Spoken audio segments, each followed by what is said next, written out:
Life for All presents Daily Food Series, The Word of Life, The Fellowship of Life, and Living Stones for the Edification. The Epistles of John and Peter. Title of Book 6. The Prophetic Word, A Light That Shines in a Dark Place, by Pedro. Week 1. Do not think it strange concerning the fiery trials. Sunday. God resists the proud and gives grace to the humble. Read with prayer. But on this one will I look, on him who is poor and of a contrite spirit, and who trembles at my word. Isaiah chapter 66, verse 2b. The Apostle Peter recommends that young people be submissive to their elders by girding themselves with humility in order to be exalted by the Lord. 1 Peter chapter 5, verses 5 and 6. Older people, in turn, should not oppress younger people. Let us treat one another with humility. The principle of submission was instituted by God. Therefore, we must obey the laws and authorities, although it does not mean completely agreeing with them. However, we must never have an attitude of rebellion or revolt, because this is not approved by the Lord. Lucifer was created perfectly, full of beauty and wisdom.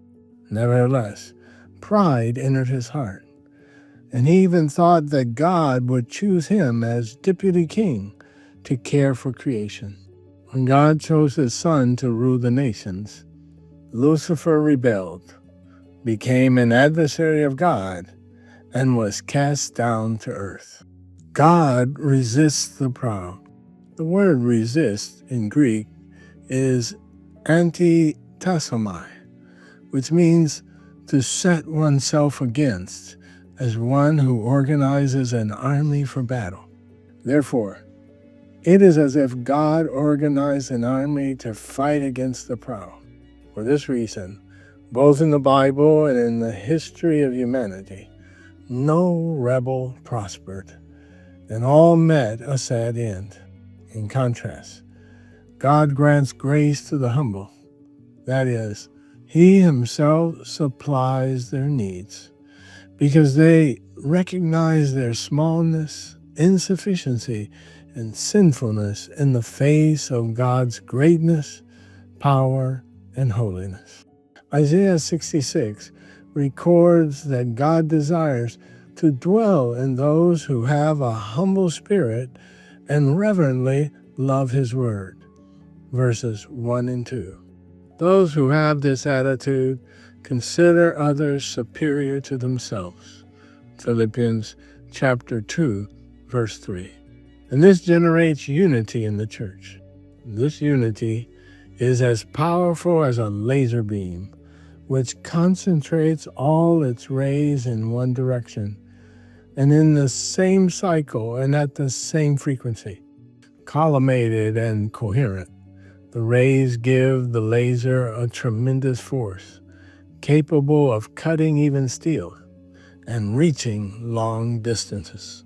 In the same way, when the church is united, the gates of Hades are broken down. Knowing this, Satan, in these 20 centuries of church history, have promoted envy and competition among the members of the body to cause divisions. Thank the Lord, the Word is restoring unity among us and is a very powerful weapon for us to fight against the kingdom of darkness. The path to blessing is to follow in the footsteps of Jesus, who did not hold on to being equal to God. On the contrary, He emptied Himself, taking the form of a servant and becoming obedient to the point of death. Therefore, God highly exalted Him and gave Him the name that is above every name. Philippians chapter 2, verses 5 through 11. At the name of Jesus, every knee must bow and every mouth must confess that he is Lord. The Apostle Peter also encourages us to cast all our cares on the Lord because he cares for us. 1 Peter chapter 5, verse 7. This is not about casting one care at a time, but about casting all of our cares on the Lord at once, knowing that he is responsible for us.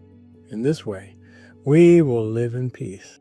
We must also not forget that there is an adversary prowling around, ready to devour us. Verse 8.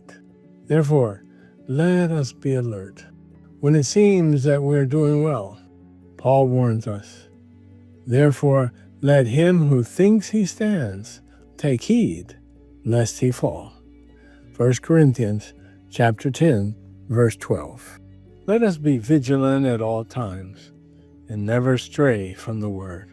All those who have fallen were far from the word. If we stay very close to it and practice it, we will not fall victim to the devouring lion.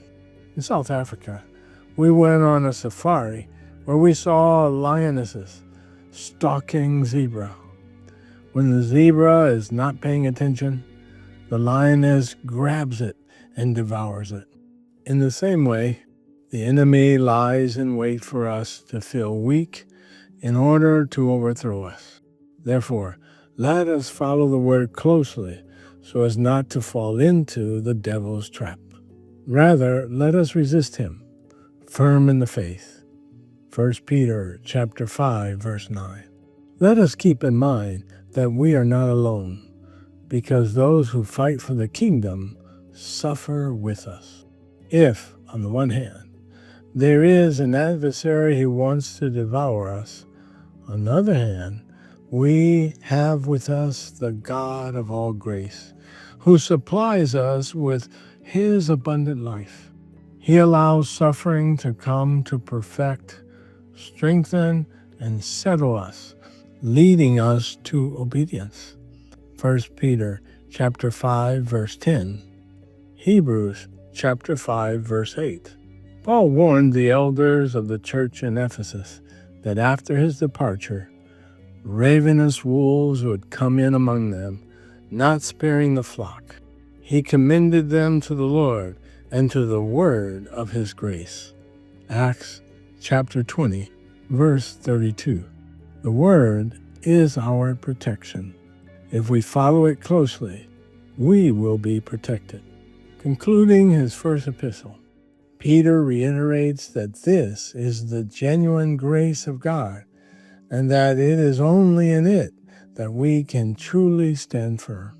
He also mentions Mark, 1 Peter chapter 5, verses 12 through 14, the same one who traveled with Paul on his first journey, Acts 13, verse 5, and abandoned him because of difficulties, chapter 15, verse 38. This final mention shows that Mark accompanied Peter and heard from him accounts of his time with Jesus. This allowed him to write one of the 4 Gospels of the Bible. The record also proves that Peter wrote his first epistle in Babylon shortly before Paul's death. In his second letter to Timothy, Paul sent Timothy to seek Mark, who would be useful to him in his ministry. 2 Timothy chapter 4, verse 11. Soon after, Mark went to Rome to help Paul. This young man, who at first could not bear the suffering and even gave up, later persevered and was useful to both Peter and Paul. This is a lesson for us. God does not want to discard us. If at a certain point you succumb to persecution, let us not lose heart, but follow the word closely and persevere to the end.